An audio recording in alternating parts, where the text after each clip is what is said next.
G'day! In this video I've got a Nintendo Switch OLED with a faulty Joy-Con rail. So what I'm hoping to do is A, give it a clean, take it out, give it a clean, B, potentially replace it. So let's get into it. Now from experience before on one of these, there is a little bit to getting into there. Not quite like the older model. Pretty sure these hinges here need to come off to be able to get the bracket out. So this one is a relatively new model, or new to the customer. Purchased second hand, and basically it didn't last that long for him. Purchased it about 4 hours away, so it means a big trip to be able to return it. So he's just gone with, bugger it, I'll just get it repaired. And hopefully I can assist with that today.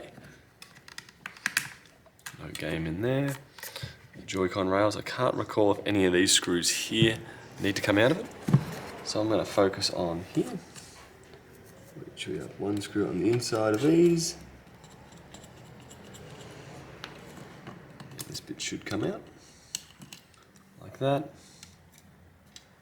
And what have we got?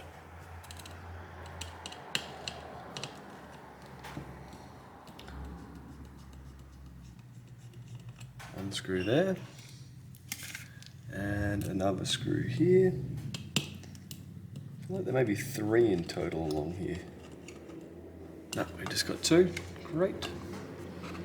Turn it around the other way.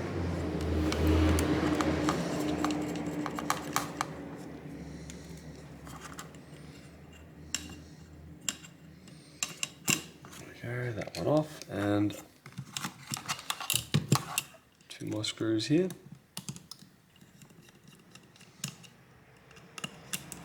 So yeah, his Joy-Con, the actual reader down the bottom of it, looks like it had bubble gum or blue tack or something to that effect inside there. He said he's already given it a clean, but the pin itself does, one of the pins looks very dark on there. Put this out of the way, put that here.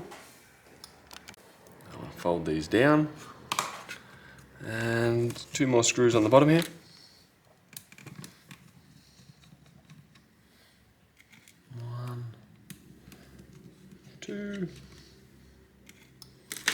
Now hopefully this should be able to start coming off.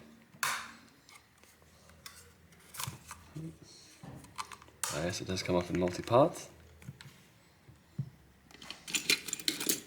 Plastic pry tool. You'll be able to improvise with a bank card or something like that. Let's go around the other way.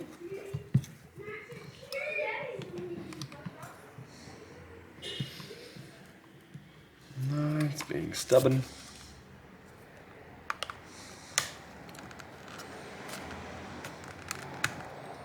No, still being stubborn. Suspect 1 screw here holding this in. Go.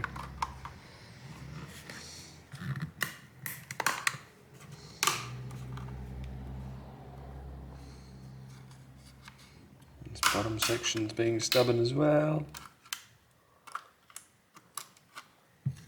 Maybe we are just the top one. Put that back in. Take this one out. Put it aside. Yep, just that top one. Same with over here.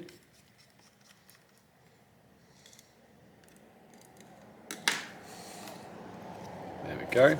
That lifts out. Next up. Which side were we?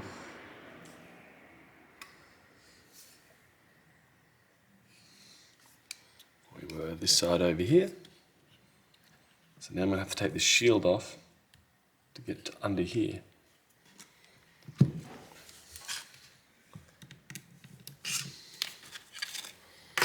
So a little bit of work to get there.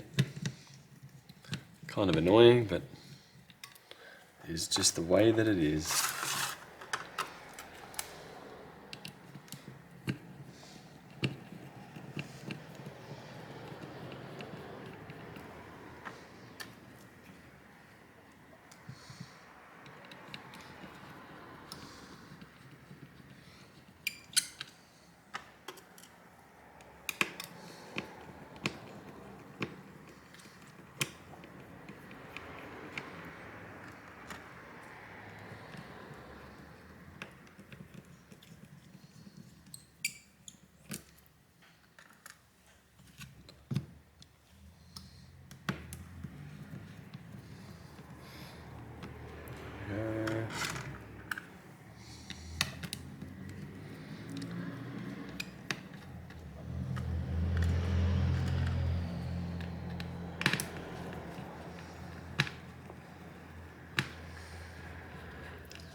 Now to disconnect the antenna cables.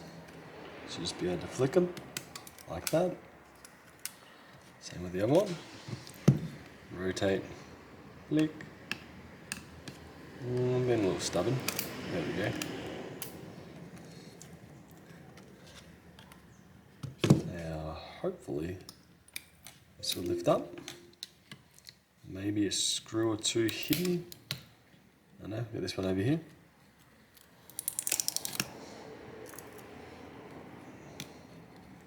Move that one out of the way.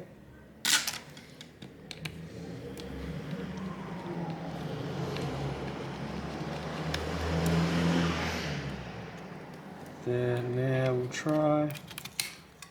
There we go.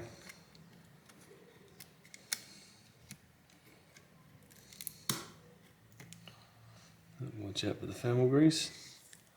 Right how. Fold that out of the way. Need to clean my finger. Next up I want to disconnect the battery. Go from the negative side. Okay. And now I want to take this daughter board out here, which looks like it also contains the card reader.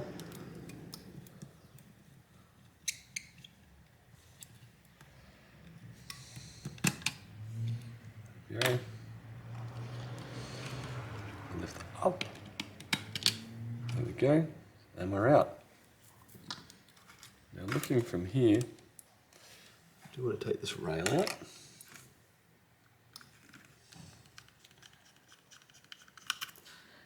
Now, I am also curious to see if the Joy-Con connector is the same as the older switch. Okay, that should come out now. Like that. To get this out of here, I just need to push with a pin. I'm just going to mark the other one I've got here. Just not to confuse myself. Don't really need more confusion. So put a dot on the old one.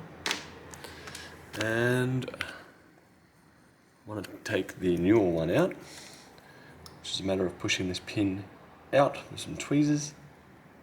Should go one direction.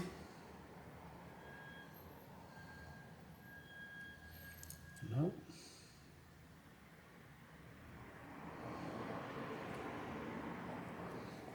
Maybe I'll try with a sim eject tool, as it's about the same thickness. That worked a little better.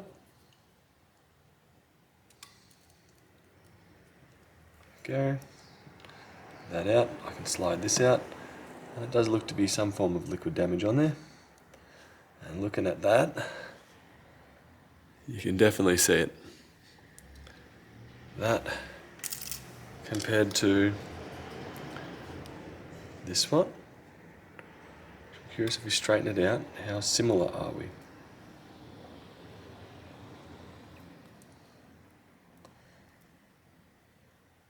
I would almost say they're the same part. Traces do look a little bit different, or at least the wiring in there. But I just want to give this a clean to begin with some isopropyl and a toothbrush. And then from there we should be looking a hell of a lot better. And now if we take a look at it, we've got a fair bit of shine. The pin's still a bit discoloured, but I don't think that's really going to cause too much drama. But I just want to get this loosely reassembled once more. And then from there, just power it up and make sure it will read. So I don't really want to have to use the older model part unless I really have to, but I've got it here if it comes down to it. So unless this is still faulty, I don't think I'll be answering the question today about this one. There we go. Let's line it up into here.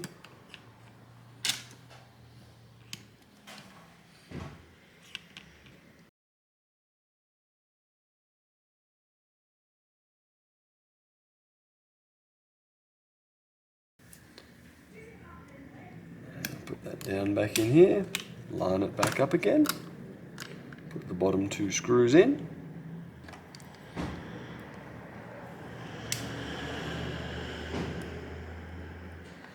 If they want to stick onto my screwdriver properly.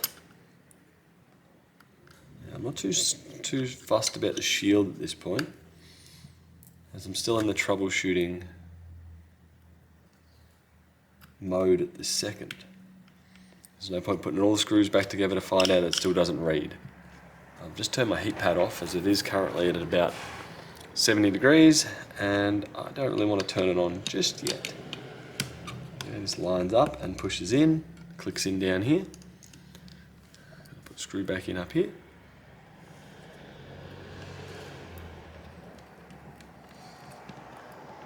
Bingo. I want to fold this over, or reconnect the battery, then fold it over. Connect. Flip that over. As I am being lazy and not fully disconnecting it. Do want to move those just out of the way though, so they're not making contact where they shouldn't. 1, 2. From here I want to power this on. And hopefully, if I can remember which Joy-Con side, not this side, the other side will work.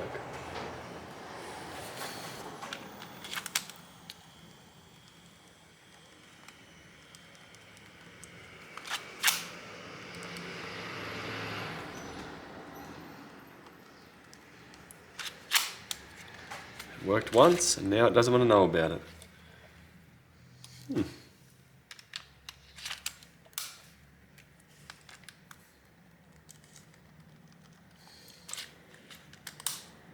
Nope. We'll try one other thing to see if that will help. So, if we go here, still not seeing it. Grab another controller.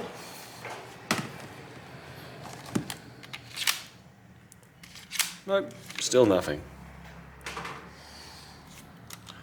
I'd be inclined to think that this connection, the pins on here may look dirty, but no, the Joy-Con's looking rather clean.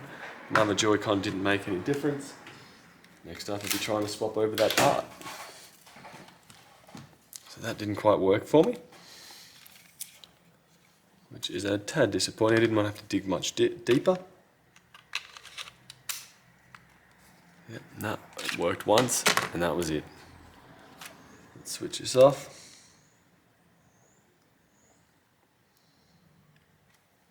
Power off.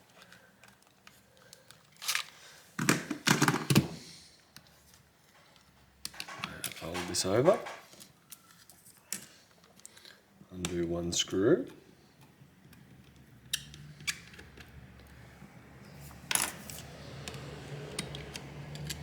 Now I guess I can't just simply just hook it up and hope for the best. I've got to go for a full swap,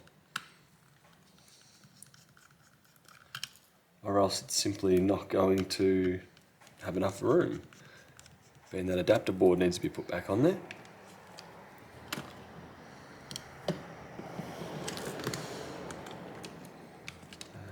Flip that lever up, pull that out, push the pin out.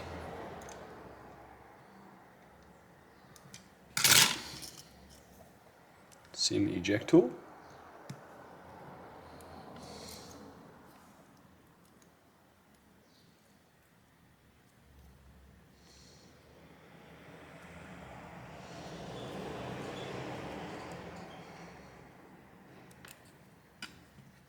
There we go, pull that one out.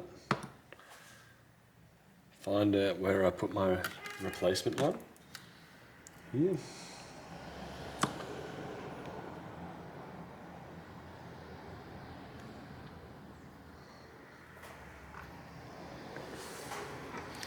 I do feel like here is not quite right. Okay, that looks a little better. Slide this one in. Does look like it lines up.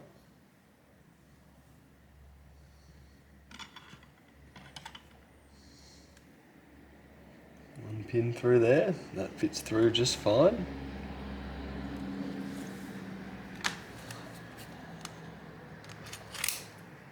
That connects up just fine. And let's see if this will work.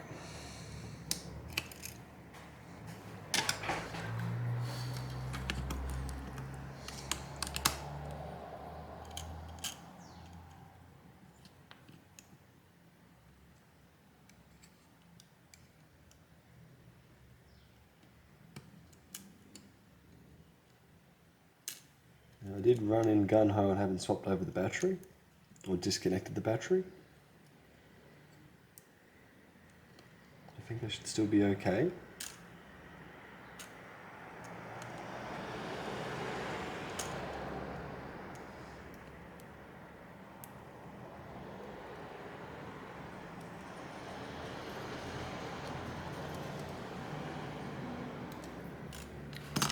Actually, one thing I didn't compare before I try and jam that in there. What's the pinout looking like on these two?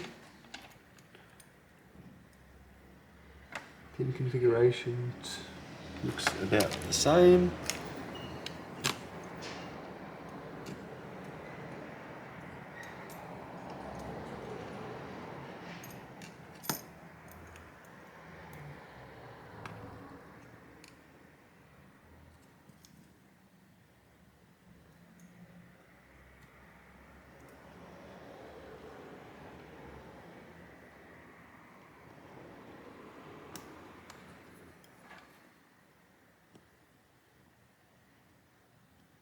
There we go. Now it's connected. Put a couple more screws back in. Just put the top one this time. So right now I've got the original Switch Joy-Con reader attached.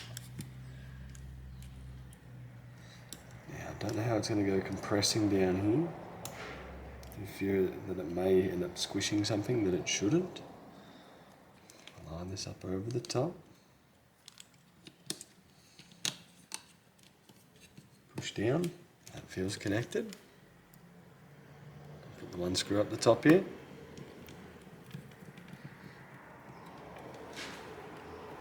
Cautiously optimistic.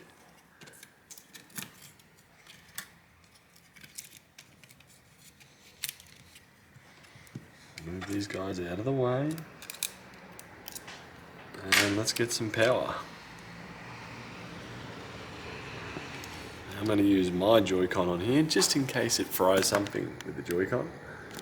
I think that should be the case.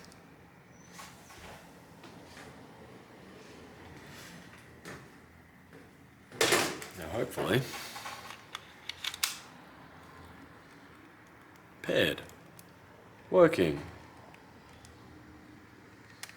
It acknowledges it. It acknowledges it. It's seeing it as it should. Excellent. So for those playing at home also, the Joy-Con rails are different, so you could swap the Joy-Con rail over. I wouldn't recommend it. I'd recommend doing what I did there with pushing the pin out. As you can see, older one, newer one. But they look to be reasonably interchangeable. Let's go back to the original controller. Paired, it's happy. Put on the old one, both of them. And if we go to controllers, we're good. So I think from here, should be right to power off. And put this one back together again. So there was a little bit to it. Sadly I couldn't just reuse the original part. But from here, get this all back together again and have one happy customer. Which if you can sort out people's problems like this, just reusing old parts, is saving a fair bit of e-waste, which is good. That was just a part that probably wouldn't have really gotten used at all. But it's sat on the shelf now for probably 12 months, and someone's come in and they've needed a component off an older Switch, but it does work on the newer Switch. So I'm happy that Nintendo have actually continued reusing the same part, where I thought they may have revised it and changed what it did, but right now, at a quick glance, we seem to be alright. There's really not too much more to add here.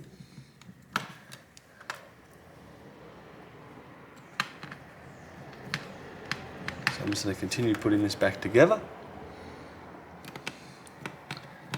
And I'll point out more things along the way if I have any issues. All these screws around here are all of the same length. That's another very handy thing. Some companies do like to change them up and have many different lengths. Nintendo have gone with using just the same length of screws everywhere. Next up, we're going to connect these antennas. The right one goes to the right, the left one goes to the left. Line it up over the top, push down until it feels firm, and push a little bit further. To know it's attached, I should be able to swivel it just like that, and if I can swivel it, we're good. This one here.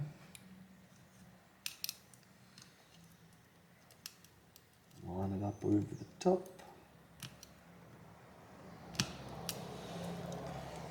I'll spin it around so I can access it a bit easier. There, that one's attached as well. Great. Put this tape back on. It's not critical, but if it come out, might as well go back. Actually, put it up too high. It goes down here, like so. Next, I want to put the back cover back on. Now, this mesh bit here, yep, should be attached like so. Line it up under that bit in the middle here, this bottom bit.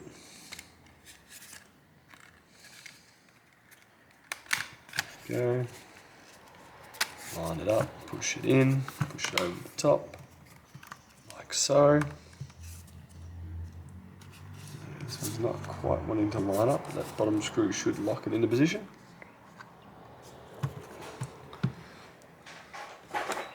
Use one of these first. I'll put the plastic on first, then I'll put the feet back, or the kickstand back on.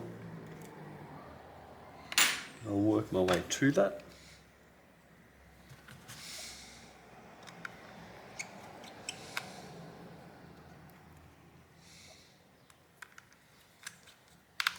Go.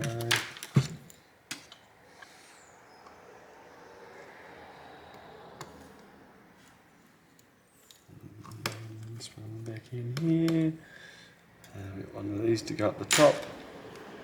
The top screws have a weird chunky little bit on them. They have a bit where there's no thread in the middle. Therefore the outside, or up top.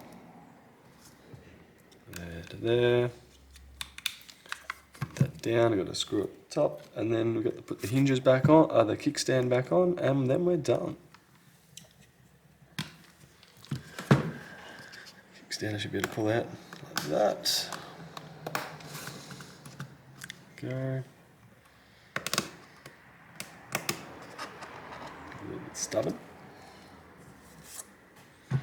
Go. Should be able to flip that over. Keep it going. The spacing of the kickstand might be right, but when you put the screws in, it should correct itself and straighten up from there.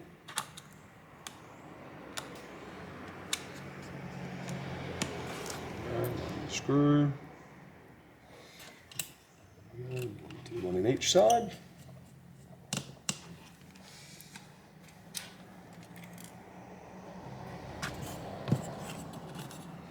Now this one here is going to be the challenging.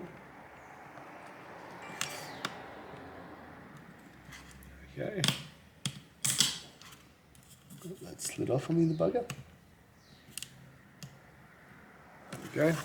And then next up, this would slot over the top. And then there should be a black screw that goes on the inside here. Also a Phillips head screw.